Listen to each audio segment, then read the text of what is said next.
Hello, people. Hello. All right. Right now, we are gonna go through finite state machines, which is in a subject. It's not too hard. We did do this in computer science one, or intro to computer science in semester one, so you should be somewhat familiar with it. The way it works is you have this is a state, okay, and this is an accepting state, okay. The difference, the difference between them is, as you could see, is one is circle, the other one's a double circle. When it's a double circle, this tells you this is what I'm trying to basically get at. This is what I want. This is what I will accept. Right? Now these are basically inputs. Okay? So usually you would start here. So this is inputs. And this is also inputs. Right? And so basically you start here usually. And we are at state A. When we input a B, we go here to this state. Now, so right now, let's say we have a print statement, and the statement will print A. If I click my B, which I feed it B, right, then it will switch to this state, and it will start printing B, and it will stop there. Like, that's the accepting state. I'm okay with it. But if while I'm in right at B, right, it's printing B, I click A, so that will go to the A, right, and it will still print A, but this is not the accepting state, right? And so what's the difference? We'll show you the difference in a bit. But usually that's how it is. You start at some initial value, and then you'll put some inputs, and you'll go to the next state. You'll change something, right? And this gets pretty advanced. You see, when it comes to this, this is your accepting state because of the double. Accepting state, right? And so what this says, this counts up to, what does this count to up to? I think $3 is what we're trying to get at. And so this is our start, right? This is our start state. Start state. And so what happens is first you start at 0. If you plug in $1, your state will change so that your balance now is $1. But if you plug in $2, your state changes to $2. Now, if at $1 you put another dollar, obviously you become $2. And then if at $2 you put at $1, you get to 3. You put 2, you get to 4. And then if you put 4 after 1, you get to paid. You see, here at 4, I can't input $2. And so technically, this is actually not a good state. Why is this not a good state? Because if I pay $2, now I have 6. But this logic will break. Because what happens if I put $2 after? Let's say this is a coin machine. So this actually should go to a state that is called like overpaid, or we call it actually a reject state, right? Where like, okay, your inputs are now invalid. You can't go from here. Okay, and so that's basically really finite state machines. See here, this has a reject state. So this is our start, and this does binary numbers, and we're trying to get to 1. Okay. Now, what we accept is if you put a 0, you get obviously your input 0. If you put another 0 after, it's rejected. That's it. It doesn't matter if you put 1 or 0 after. This comma means or. Okay? And so it doesn't matter if you put 0 or 1 after. This will just, you're in reject state. That's it. It doesn't accept the string. Right? So if our string was like 0011 and we plugged it in here, first it's a 0, it will go here. Then it's another 0, will go here. That's it. It's rejected. Okay? And so now what are other values? Okay, well, if my string was just 1, right, if my string was just 1, it would be accepted. Now if my string was another 1, right, so 1, and then it loops, that's still accepted. Now if I put a 0, right, if I'm here and I put a 0, now I go here. Okay, now I'm not rejected or accepted. I'm just in the middle there. I'm not done yet, right? And so then if I put another 1, I'll come back to accepted. But what if I put another 0? Then I go rejected. And then after here, if I put even 1, 0, it doesn't matter. I'm in rejected. Right? Now, there is a couple of syntax before we get to this. There's a couple things you should know. when you have one like star, this is saying one of this or more. All right. Oh, sorry, I actually made a mistake here. Or one or more is not this one, it's a plus. So this is actually, I'll write it. Plus is one or more. All right. This means don't care. So if I put this, so if this was my input, right? If this was 1, so we have 1 and then 1 loop, right? Then I go 0 and I go 0. But if I do if here, if this input I do 1, right? And here like I do an asterisk, that means technically I want a 1, but I don't really care. You could put a 0 and you'll still come here. That's what it really means. Like it's just I don't care. There's also this one, which means match the condition. So you know how this we said here 0 goes here. What I could say is 0 question mark. Like, is it 0? If it's 0, then do this. If it's not, then oh well. You know, so it's like is there? It's like it's literally a question mark. You know, so I don't even know how to explain this. Comma means or, so like 0 or 1. There is also one more, which is like dash. This is 2, so like 0, 2, 3. So this includes 0, 1, 2, and 3, right? And so there's a couple of syntaxes like these. If you do see them, do recognize them.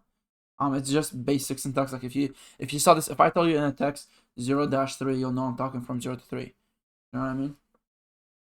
Unless I'm talking about a soccer game, then that would be different. But so the question here is, how do you make this into a logic gate? Or not logic gate, more like a truth table. Right, so in order for you to transfer this into that's bad. In order for you to transfer this into a truth table, you're gonna need a couple things. And so usually it's 3 things. I doubt you'll have more for this course at least. And so this is our table.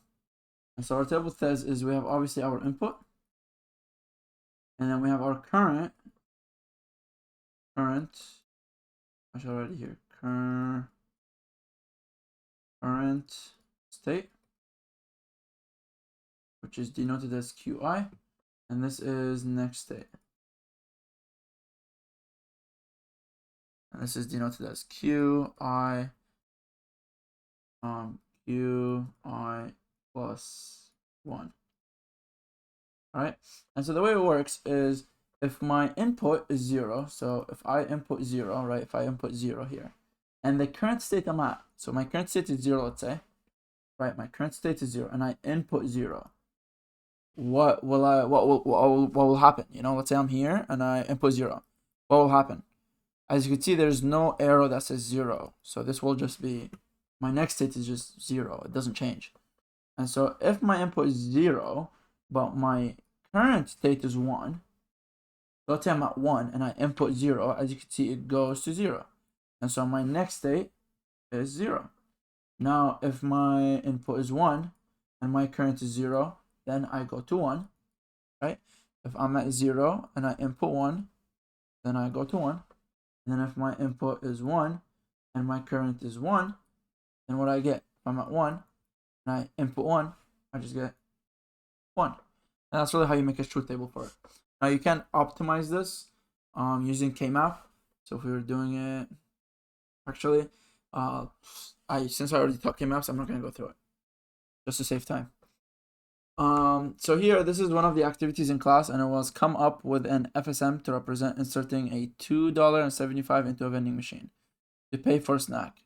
The machine only accepts processed quarters, loonies, and toonies. The FSM should accept when you have paid the correct price or when you've overpaid. You should be able to handle all valid inputs from any given state. Okay, so the way it would go is obviously first we have your start state. So this is, I'm going to denote that as my S, right? And this is where I start. Now, obviously, when you first start, I have 0. And so here it's $0. And so where can I go from here? Now I know I only accept these things. And so what do I have here? I only accept, here is when you will have point zero. Actually, let me zoom in.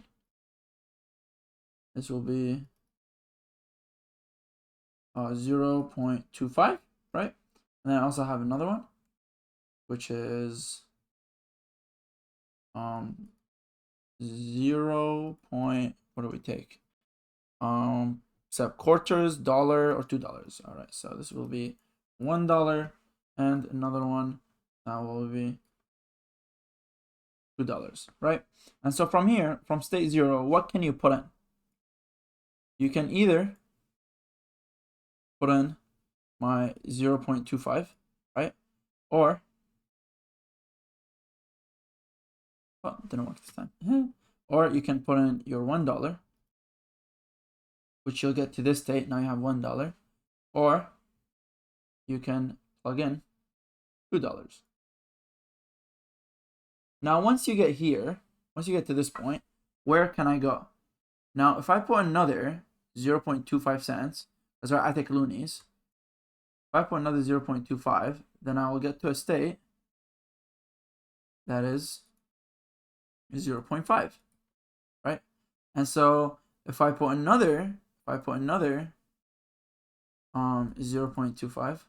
then I'll get to a state that is 0.75, right? And this is dollars. Now if I put another 25, I'll get to the dollar, right? If I put another 0.25, I'll get $1. Okay. Now what will happen is, what if I put, after $1, I put another dollar? That will take me to $2, right? And so now after $1, let's say I put another 0.25, that will take me to 1.25, and then let's say I put another 0.5, that will take me to 2.5, that will take me to 1.5, right? Now we're trying to get to what? We're trying to get to 275. Now from this point, if I put $2, I'll get 225, which is fine, right? So let's handle that.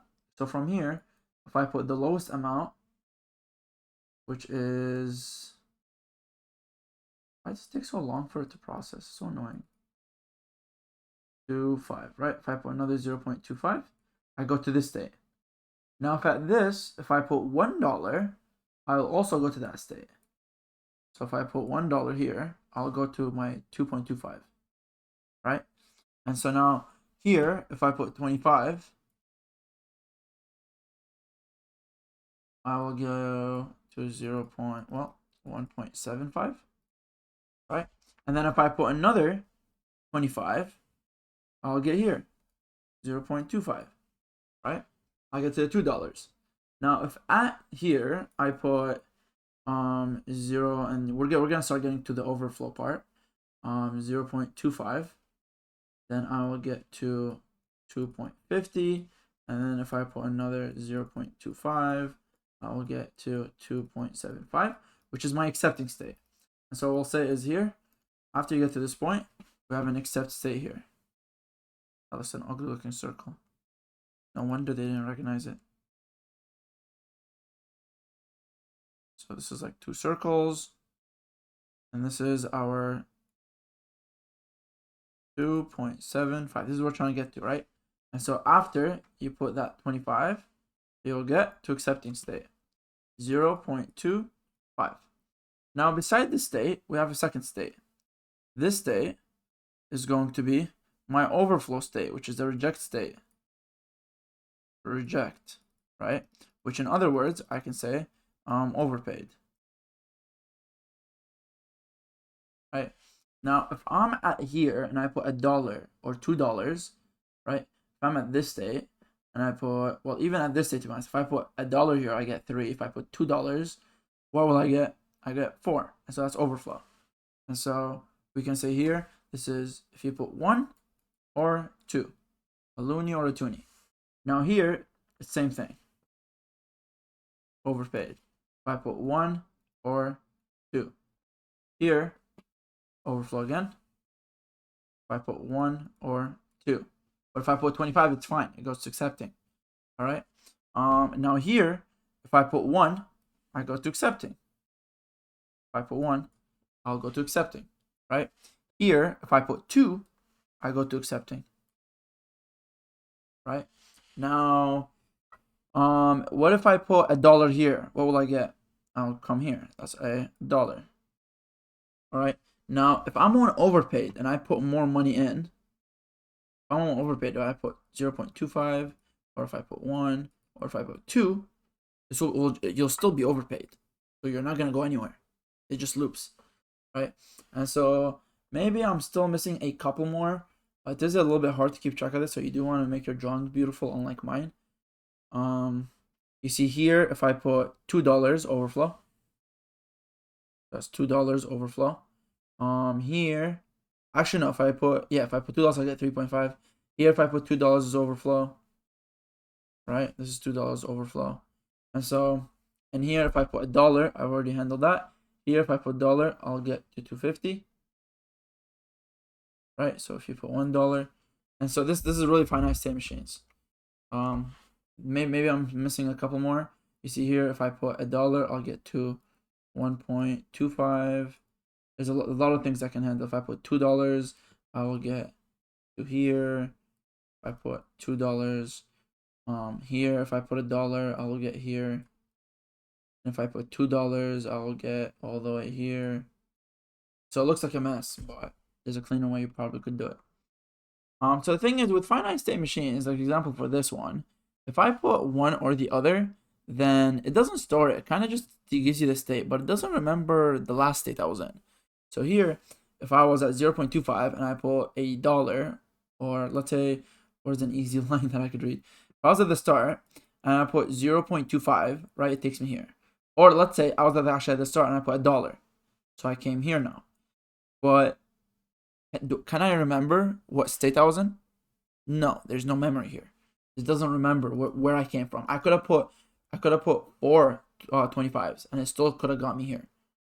And so it doesn't know which state I was in. No, right? And so here, this doesn't remember. So I have input and I get some state, right? And so it doesn't remember. No memory. Actually, no memory. And the second problem is also if I have some input, right? So let's say here I have some input. So let's say I put 1, which is true. And here I have an LED. This would be on, right? But if I kept it this way for a very long time, some noise and discrepancies, we would say, will cause this to weaken over time. And then it won't remember anymore. It won't be on. It will eventually go off. Right? And so that's where we come with this loop. This loop is that if I put in 1, what will happen is it will go here. This is a naught. It will turn it into 0. Then it will circle and it will turn it here into a 1. Then it will go back. Right now it's 1. This will pass through as 1. And then it will go back through here, which will turn again 0, 1, sends it through 1, go again. It keeps going in a loop. And these will re-instruct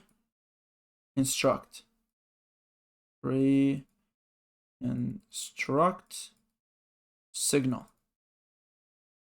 All right, so my signal won't die. It will stay up to date. You know what I mean? Like noise and thing won't affect it because it doesn't weaken over time. It keeps refreshing, reconstructing. All right, and this is where we come to oscillators and the clock. You see here, actually, we do reconstruct, but this still has no memory.